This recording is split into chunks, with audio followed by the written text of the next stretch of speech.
Well, hello there. Welcome back to Snack Time. My name is Ben, and in today's video, I'm going to show you how to create and set up your own virtual private server on a budget. And this server can be used for pretty much any number of things, but primarily we're going to be using them for self-hosting our own little projects for personal or commercial use. Up to you, totally your call. Let's go ahead and jump in. The first place that we're going to start out, and this is kind of a required step. We need a domain because a lot of the stuff that we're going to be doing will be done through like Nginx Proxy Manager. And what that does is it looks at the domain that you're going to and translates that to an IP address on your network and kind of like handles the back and forth. So we need to set something up like that. This is definitely going to be a budget domain. So what we need to do first off is we need to be creative and think of something, really, really snazzy. I'm going to call this Snack Time VPS. And what I can do is I can click, I'm going to copy this just in case. I'm going to click on beast mode. And what I can do is I can specify my price. So I can also say, only don't show premiums, hide unavailable. And for this, we're using Namecheap. You don't have to. You can use pretty much whatever registrar you want to. I'm just going to show you how a quick way of doing it. I've used Namecheap for quite a while. They don't pay me to say this, but I enjoy them. All right, so if we do generate here, this will give us just a long list of different domains. But if we want to keep it on the cheap, let's go for, let's say, $0 to $5. And we would do that. We'll actually have to select our TLDs too. And what it'll do is it'll give you a list of all of the TLDs that are available and the prices per year. One thing you also want to take a very close look at is the yearly fees. So if we zoom in here, we can say, okay, it starts at $1.80 and then it renews at 13. It renews at 25, renews at 64. You don't want to be in that boat where you have to think of a brand new domain and redo everything. So keep an eye on that reoccurring. Sometimes it may be just cheaper to find a .com somewhere rather than trying to go for the cheapest one. .com run you about maybe 9, 10, 11, 12 bucks, something like that. Whereas these are a little bit cheaper. I also found there's .sites are very cheap. They usually start, I think, at about 99 cents. And I think they renew also pretty cheaply. But you'll want to find you something here and go ahead and add it to your cart. Let's just do snacktimevps.biz and let's add that to our cart. And we'll go ahead and check out. And now it really comes down to how you want to pay for it. What I do usually is, you can leave this on auto renew if you want to. Just keep in mind, if you do that, it will renew at whatever price is recent and without promotion. Typically what I do is I keep an eye on the renewal, and when it comes time to renew it, there's usually like at least a 10-20% off promo code that I can apply to it. Saves me a little bit of money there. Let's go ahead and confirm order. And this is where you'll fill out all this information and you will set yourself up a Namecheap account. Unless you already have one, then you'll just sign in. I'm going to skip over the filling out of this and purchasing the domain. And I'm going to jump right over to one that we already have set up for this exact purpose. All right, so for my domain, I'm just going to use SYNACK, and I already have it in my list here. So I'm going to click on Manage. And once we're under Manage, what I'm going to do is I am going to leave it at the Namecheap Basic DNS. That way I don't have to worry about hosting my own DNS server, and I can just kind of use their advanced DNS menu here to point the traffic to wherever I want it to go. If you decide to host your own DNS server, that adds a little bit more complexity to this sort of situation. And as far as I know, it doesn't really have too many benefits. Namecheap has a bunch of really good servers and can keep your DNS up and working pretty well. I'm probably better than most. So let's do this. Let's navigate over to Advanced DNS. And when you get into this portion, it will be blank, or it might have one or two. But what we need to do is we need to start adding A records when it comes time. And this is the place that you'll see me do it most often. I'll just click on Add New Record, and we'll be able to create A records, which are typically what we call subdomains. So like an A record, for a good example of that, it'd be like, so let's say we have one called Portainer. So that means that if something went to portainer.synhow.com, it would route it to the IP address, typically of the external IP address of our server. So speaking of servers, we do need to go ahead and get that spun up. We've kind of done everything that we need to here on this side. So let's go ahead and find ourselves a really affordable server plan that we can live with. All right, for this next part, we're going to use Racknerd, and I have a couple of really good plans for us to choose from. So let's head over to snacktime.com.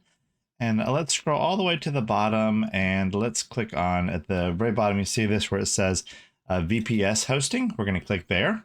And we have about 5 different plans to choose from. You can customize them. And I found these to be like very reliable virtual private servers. I host my websites on them. I also host the Docker servers that I set up for SynHow, and they're very reliable and got great uptime, and they're extremely affordable. These prices are per year, and they're not per month. So if you sign up for them, whenever they come time to renew, they will renew at this price too. So you don't have to worry about this being just a one-time thing. The plan that you choose is completely up to you. They range wildly between memory and price, and that's kind of what you're really paying attention to, that along with the storage. For a server that pretty much does it all, you can lead towards the 6 gig. 3.5 is a great place to start too, and at $32 a year, definitely does not hurt. Let's go ahead and click on order now for this one. And when we get here, we will pick out the different features. So if there's something that you want to customize, the customization options are down here at the bottom. You can pick extra IP addresses, extra cores, extra memory, but they all come with a price. If you do decide to get extra memory, check out the other plans. They may be a little bit more affordable, but it's really up to you. Totally your call. You can also choose different locations as well. So I am going to choose an operating system of, I usually say, hey, go with probably like Ubuntu. 18 or 21 is also an option, but that is what you'll be able to set up after you get your virtual private server provisioned. And I'll show you that in the next little bit. After you have decided to see if there's anything you want to change, you can also change your billing plan. If you want it to bill you for 2 years instead of 1, that's totally up to you, totally optional. If you click continue, this is where it's going to take you to the checkout. You'll sign up for an account, and in a little bit, you will get an email that looks just like this right here. This email will come straight to you. It'll have your root username and your password, your port to sign into this server, which is going to be running on port 22 by default. It'll also send you a link to your control panel, so you can control your server, power it off or on, re-image it, all the other fun stuff I'll show you here in a second. And you'll have a username and password for that too. You'll also have a username and password for their main portal here, but that'll be separate from the control panel. However, you can still access your server from this control panel that's or this site, but it'll just take you straight to that URL. All right, so next up, what I want to do is I want to show you what the control panel looks like. This is my control panel. So you have a bunch of different options here. Let's take a peek. We have reboot, shutdown, boot, reinstall, VNC, log, power off, reconfigure, network, rescue. A lot of really good options right here too. If you would need to do any of these, you have ones where you can reset your root password. So that'll help you if you ever lose your root password, that can help you reset that. We can change our IP addresses, and well, we can't change IP addresses. We can edit our reverse DNS. If you do need to change your IP address or add IP addresses, that is something you can always reach out to support for. API, we're not going to mess with so much. You do have statistics if you want to, and this will show you different things about your server, like traffic and performance, stuff like that. Things that you'll probably never pay attention to ever again. One thing I do want to show you that I have found myself using pretty frequently, especially with this server, but if you want to load a different operating system than the ones that you are provided with on provisioning, you go to reinstall. Here's all the different operating systems that you can choose from. It's a much more extensive list. I will usually go with like Ubuntu 22 if I have, like I said, at least 1 gig of memory as indicated down here at the bottom. But to reinstall, it is extremely easy. We select our operating system and then we confirm that this is the right server that we want to reload. We hit reinstall and then we just hit yes. It'll give us a root password at the top here of our screen. So we can copy that. And in about 10 minutes, we will have a fresh installation of our server. Just keep in mind, this is not reversible. So if you have a bunch of stuff on there and you reimage it, say goodbye to that data. But this server is specifically for this sort of thing. So it's okay that it is reinstalling. Let's let it do its thing here. And in 10 minutes, I'll come back here and we'll go ahead and start setting it up with Docker, Portainer, and Nginx Proxy Manager. All right, well, I think we are good to go. I've given it about 10 minutes and I'm going to bring over my terminal window now. It's just a Windows terminal screen and we're going to sign into our server. Let's do an SSH. And then we're going to give it the root username and then the IP address of our server, which is the external IP address. We'll be using this quite frequently. I'll just go ahead and type in yes. All right, and let's paste in our password. So let's go ahead and we've copied this and let's go ahead and paste it in here. And if we pasted it correctly, we should get our sign-in screen. Excellent. We should have a nice blank server to work with nothing on it. And it's ready to have our Docker set up and configured. That will be one of the first steps that we'll do. We'll then load Portainer and then we'll load Nginx Proxy Manager after that. So let's find the instructions for installing Docker on Ubuntu 22. So it's a very simple Google search. We'll just do a Docker install Ubuntu 22. And let's see, they're usually pretty good about the installation instructions.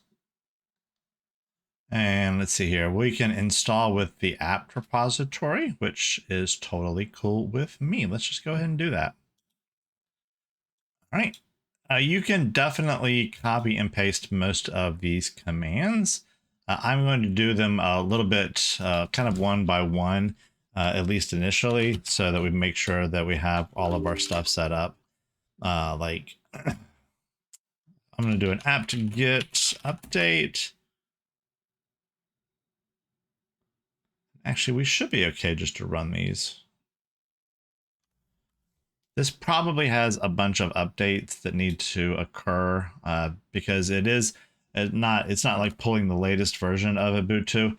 It's going to install the one that it has the image for, which isn't the most up-to-date thing. So, and eventually we'll do a pretty much an upgrade on all the packages. So let's do this. Let's go ahead and just click on copy here and let's paste it, see what happens.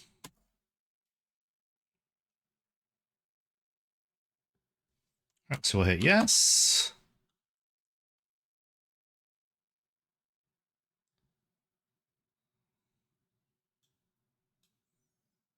Okay, so far so good. Excellent. All right, and when it's done here, we'll move on to the next step, and that will be the installation portion. All right, awesome. So let's go ahead and scroll down. So this is going to install Docker CE, Docker CLI, and container, and it looks like also Compose, I believe, which is good. That's what we want. Let's go ahead and paste this in.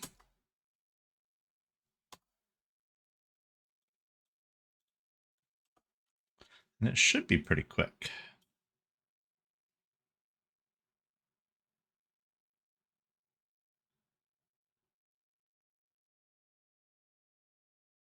One thing I'm going to do too, just to make sure, I want to see if if it's installed the Docker Compose. It should have. Sudo apt install docker -compose. All right, I'm going to go ahead and do that too. Just in case I end up using that command. Sometimes I do. All right, cool. Well, that is all we need to do. What's kind of as far as we really need to go. Let's see. And restart unattended. Sure, why not? All right, let's check it out and see what else we got here. If we scroll down, this is fine. We're going to be using apt. We're not needing. We don't need to install with the package. Yeah, I think we're good to go. Let's check out and see if our Docker responds. I'm going to do a Docker, and there we go. Yeah. Docker stats. No stats to have. It's not running anything. All right. No worries. All right. So next up, what we need to do is we need to install Portainer. Again, it's going to be a very easy installation. And for this one, let's make sure we got the right one. Yep, Portainer. We're going to be using the CE, the Community Edition. And we just need to find the command that's going to make us happy. Here we go. That is this command right here. We're just going to simply copy this. Just click on this little copy button. And we're going to paste it into our terminal window. It's not going to find the image, so it's going to go out and reach out and download them. And here we go. So let's check and see if Docker is running our Portainer. So we do Docker ls. Actually, I'm sorry, Docker ps.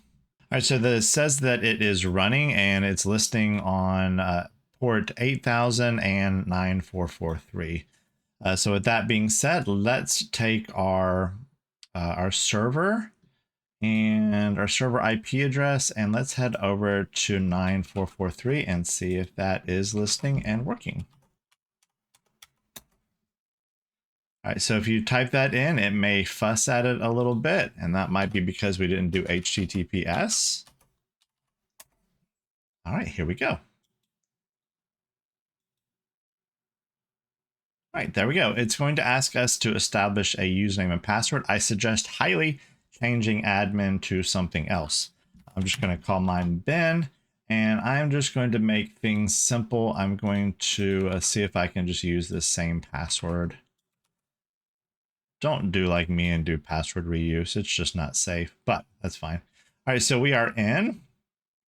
Let's click on the Portainer icon and it should show we have our local is up and running and awaiting installation of packages. So good times, good things. All right, so next up, we're going to set up our Nginx Proxy Manager, and that is yet again another quick Google search away.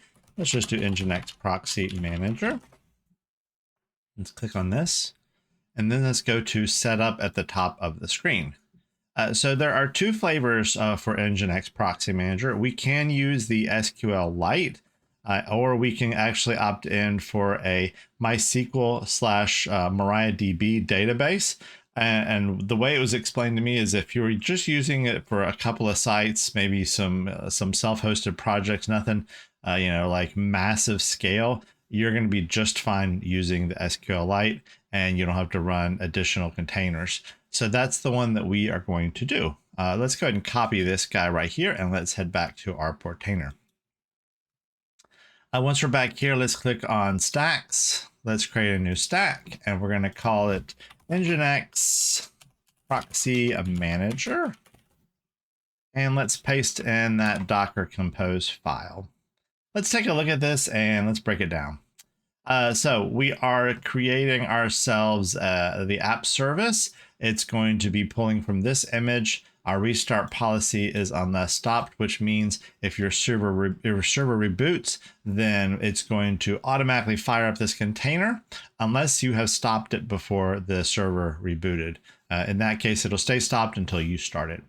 Next up, we have our ports. 80 is used to verify that a domain is actually active with Let's Encrypt. And it's also used for just forwarding traffic if you decide to do that. 443 is for encrypted traffic. And then we got 81 for our admin portal. If you decide to create any sort of extra the streams, you'll have to open up those ports, but we're not going to do that. We don't need to do that quite yet. We scroll down a little bit. It has an environment variable, but since we're not putting anything in it, we just need to remove that. Otherwise, we're going to have some problems.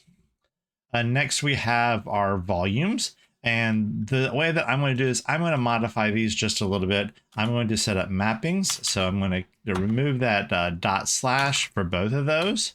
And then I'm going to come down here. I'm going to do a couple of returns.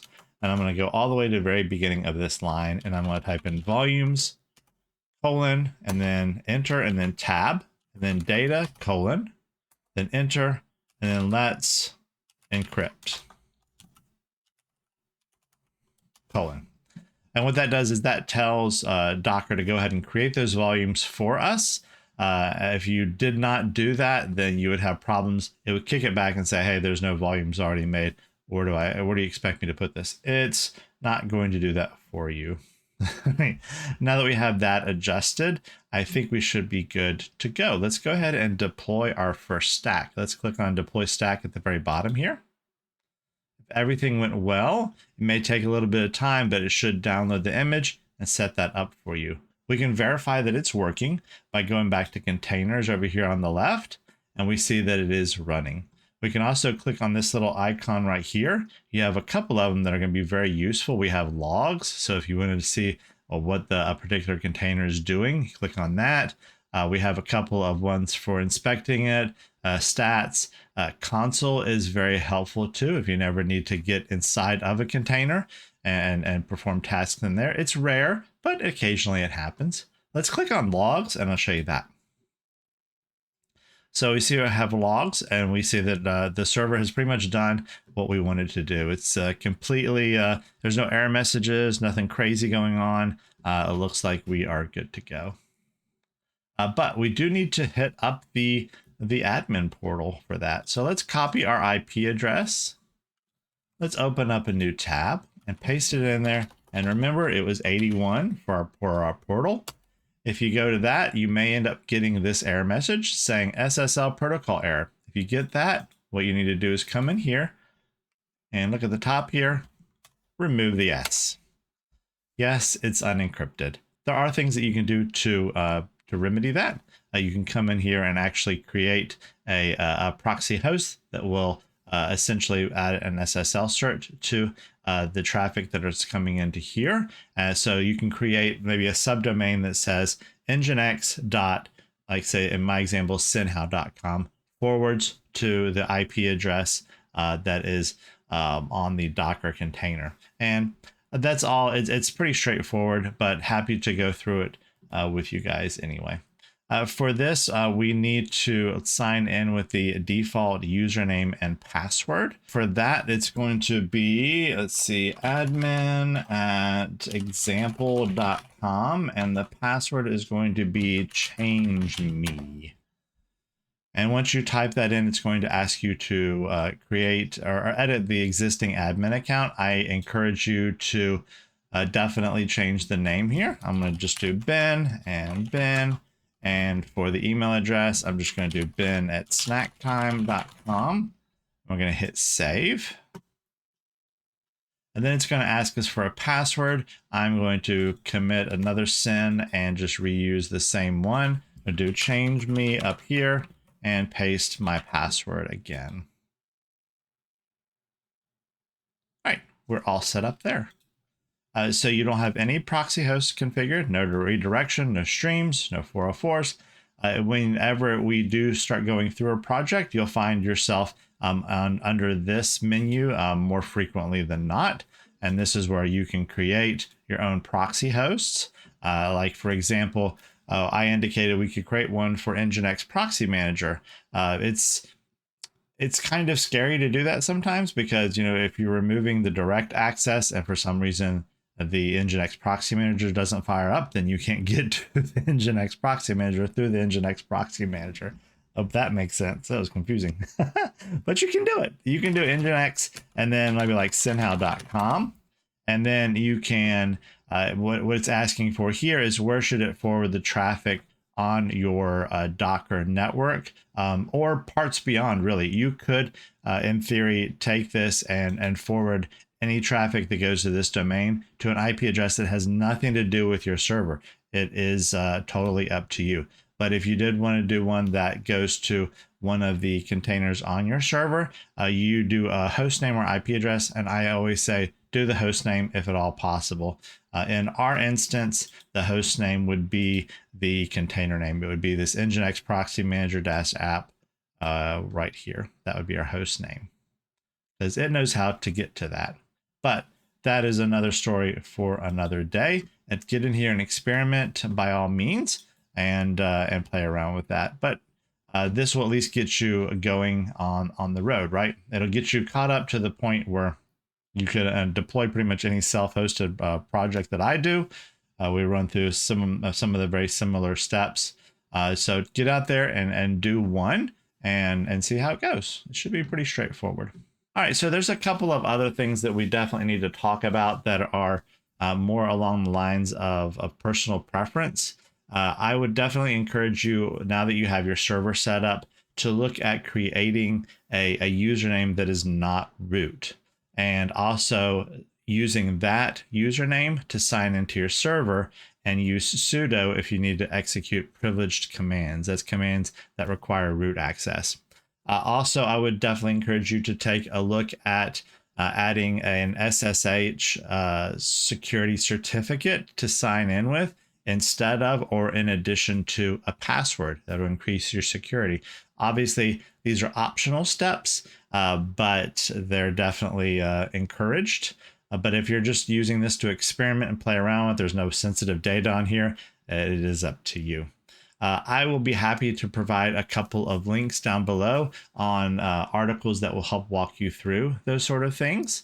There's also increasing your security by changing the default SSH port so it's not such a tempting target. Also a good thing. But we'll cover all that in some articles below.